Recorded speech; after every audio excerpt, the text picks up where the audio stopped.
it couldn't be more different to anything I've ever done, which is great. A lot harder than anything I've ever done as well. For me, well, it's been quite recently for me, so I found it a real challenge because obviously being a boy you don't ever wear makeup. I started dancing at the age of 15, never done any sort of dance move in my life. And you're really good, aren't you? Oh, all right. But what I mean is I'd never expect myself to be in Cats the musical like 10 years later, so it's one of those things. It's such a small community, you see so many, like when I came into this cast I knew about 10 people already. What would you say is the appeal of the show? Why is it so popular, do you think? It's such a long running show. Universal appeal, really, from young to old people. It's got some lovely themes in it and some beautiful characterisation. Yeah, and obviously the iconic songs from Andrew Lloyd Webber.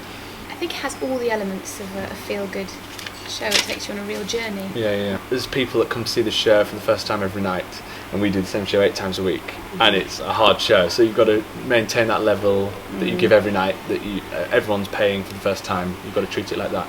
So giving the performance that you can give, the most you can give on that night, do you know what I mean? So it's just maintaining that, because it's a hard show, energy-wise, but that's the same. Yeah.